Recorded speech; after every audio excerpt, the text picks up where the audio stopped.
Hi, everyone, and welcome back to Behind the Desk with a Human. And today we are starting our new season, season 5.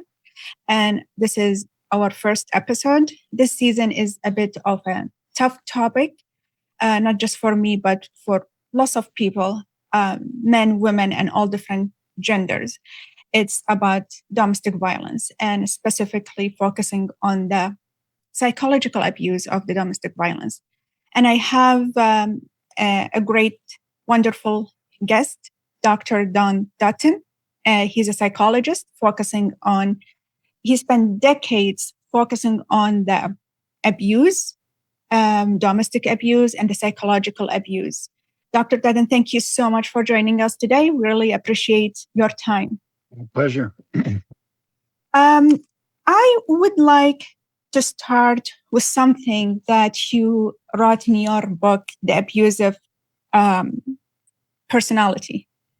You mentioned that abusive men are not simply angry, they are driven by deep psychological needs tied to insecurity and fear of abandonment. What is the difference now here with the narcissist behavior considered as part of borderline personality disorder? No, they're separate personality disorders. The distinction, narcissists, I think everybody kind of knows what a narcissist is by now because we get to see Donald Trump all the time.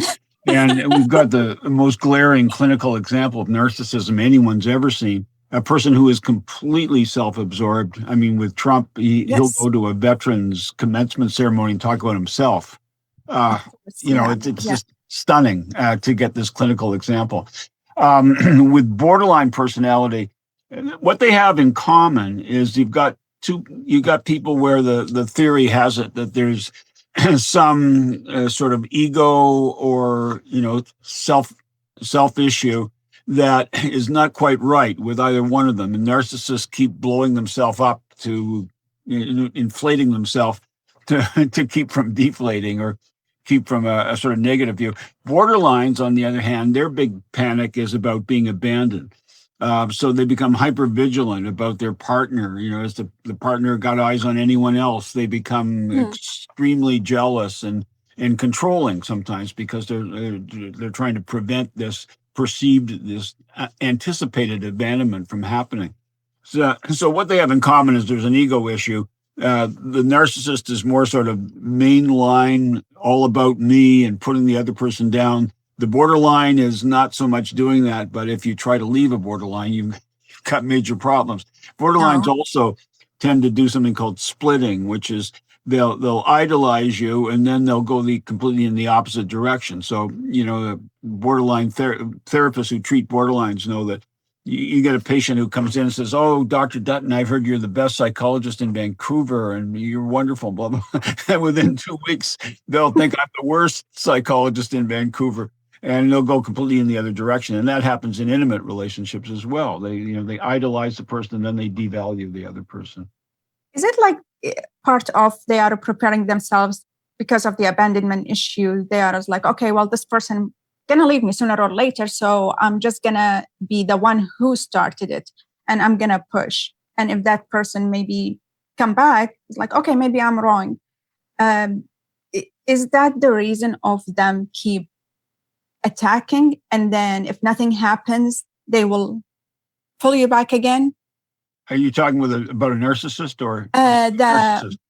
Well, with narcissists, it's all about, the simple formula is anything to expand the self and diminish other people. And the two go hand in hand. The bigger and bigger I get, the smaller and smaller you get. So it's anything they can do to operate on that particular formula. So you get all kinds of emotional abuse, little put downs, criticisms, anything to kind of devalue you or deflate your sense of self-worth. And that, of course, raises their own sense of self-worth by comparison. And they're always making these comparisons. Speaking of self-worth, one of the questions I have here, most of the people who get into narcissist abusive relationship, they think of themselves as worthless or losers or failures. That is because of the mentality they are in. But there is lots of them that they are very successful people. Some of them are doctors, lawyers, very intelligent people, but they get into this mentality of I'm worthless. Yeah. Yeah. It's like never enough. Like anything they do in the outside world isn't quite enough. There's some sort of deeper sense of deficiency that needs to be corrected all the time. And, I mean, I was the expert witness for the prosecution, the case of O.J. Simpson. And here's a sort of clear example. This guy was super successful, National Football League running back, star, celebrity, television celebrity, et cetera, et cetera. But he had another side to him that, I mean, the jury found him innocent of killing his wife. I still believe he did it. And, had a lot of evidence about his psychological makeup that showed that when he was very young, there were a lot of things that went towards his sense of self that were kind of dispiriting in a way. I mean, he grew up with rickets. He grew up impoverished. He grew up with a father who became a professional female impersonator. All these senses of shame and everything. And I don't think he ever completely got over it, but the celebrity stuff helped him cover it up, but it was still there.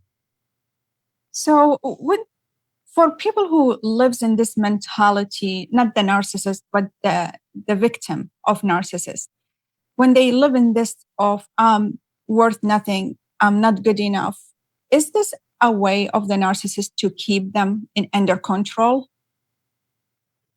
Yeah, it can be. I mean, if the narcissist is, has established a power domination relationship with this other person, where then that's going to help their sort of chronic self-inflation because they're one up all the time, and keeping that person one down, serves the kind of long-term prospect of keeping that power dynamic in place. And that's something, that works for a narcissist because then they're kind of through the relationship inflating their belief that they're somehow superior and better and, more important than their partner, which obviously it doesn't work well in any kind of long-term relationship. You obviously can't sustain that kind of belief system, but they do. It is not. And I remember my ex used to say, if I'm wrong, I will be the first one to say sorry. But the problem is I'm never wrong. Right. Yeah, that is a problem with narcissists. In their minds, they're never wrong. Yeah. Yeah. It took me a long time to realize that I'm worthy, because for 12 years living with, and I had lots of respect for my ex. Because it's like coming from a Middle East country, although with a bachelor degree in English linguistics and translation, I came here, met, and like for me, he was my husband. And I love the marriage relationship. Then it's just start going over and over into a way of he's getting under my skin. And he used to start using my accent as I'm not intelligent enough. So even when there is a topic we are talking about in front of other people, we are sitting and talking. And if I mention something, it's never taken seriously. But if you read this thing on Reddit or YouTube or someone else with a perfect English accent, he believes it.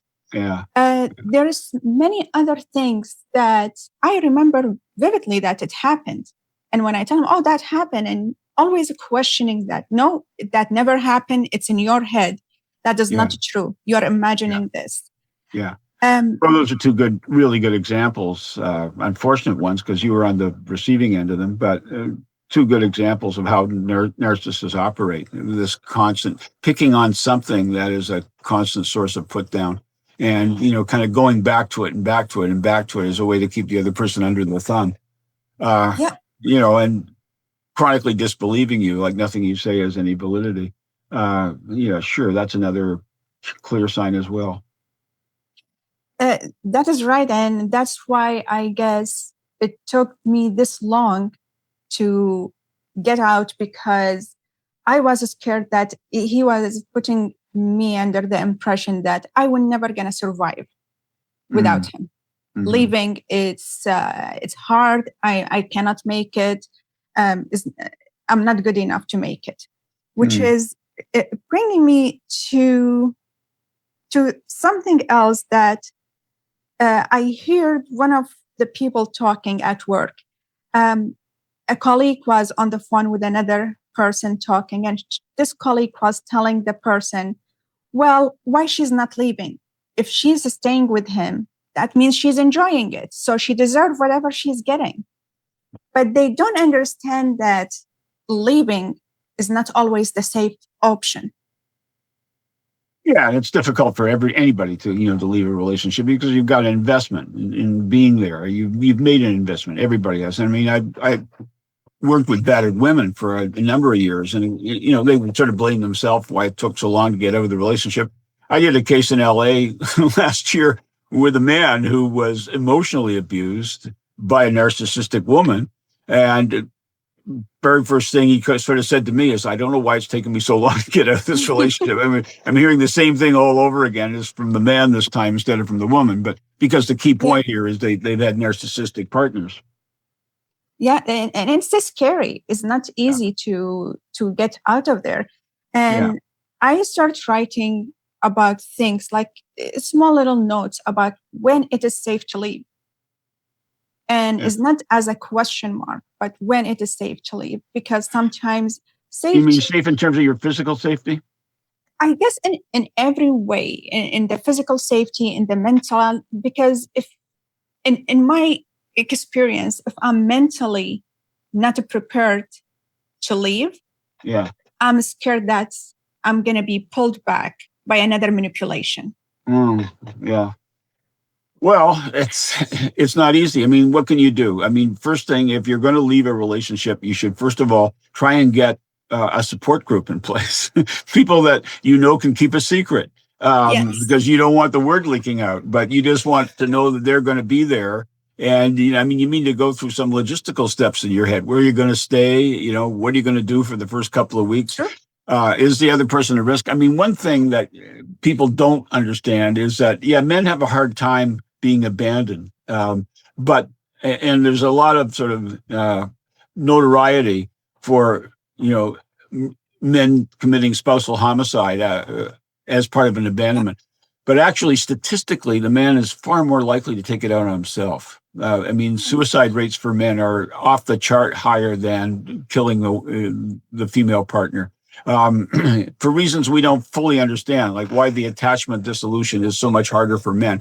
Is it a difference they have in attachment, or they just don't have the same coping strategies that women have? But to get back to the point, I think you need a sort of clear plan. You need to bring some friends in that are going to support you through this thing. And then it's kind of just a matter of, sticking to it. Finding whatever sources of reinforcement you get independently on your own. When I used to work with battered women, I would spend a lot of time taking them back to a period of time before they got into the abusive relationship. Who were they then? What were the things that they liked about themselves then? What made them feel powerful or in charge of their life in that prior period? And by sort of getting back to that, I could reconnect them to their sense of self before they got into the bad relationship. And I think that helped a lot. And that's something that, getting some therapeutic help on exiting can help a lot with that. That is beautiful. That's beautiful. And the way that you just mentioned it, and I didn't connect it before until you just mentioned, one of the things that brought me back, I told myself, like, you survived 3 wars, you left countries, you moved 3 different countries until you get here. You have 2 degrees, 5 certificates. You made your way through. You are raising 2 beautiful daughters. And those are the things that I kept repeating and repeating and repeating until I get to where it's like, it's not my fault. Yeah. Do you see that more people are scared of leaving an abusive physical relationship or a psychological relationship? I don't know. I don't know the answer to that. I mean, I think I don't know what percentage leave. First of all, there's no data on this. I mean, it's just too hard to get. Too much of it goes unreported. I mean, it depends so much. How bad was the physical abuse? How bad was the psychological abuse? You can have a tremendous range within either category. I mean, the psychological abuse, as you found out, can be pretty damning. I mean, it's really, Mm, really can get over the top. It starts to erode your sense of self. Um, Emotional abuse is far more common than physical abuse. I mean, with emotional abuse, the reports and the studies, majority of couples actually have some emotional abuse, up to 60% or so. Hopefully, people learn to get around that and learn to stop doing it. But with physical abuse, it's way lower. I mean, it's serious physical abuse is 5 to 10%, depending on the sample and the age of the sample. that's kind of scary. Yeah, yeah. I believe that um, one of the things that it comes after realizing that you were in an abusive psychological relationship is the healing part. Because when I was like looking into all of this and doing my own research, and it says that leaving a psychological relationship, it feels like gambling.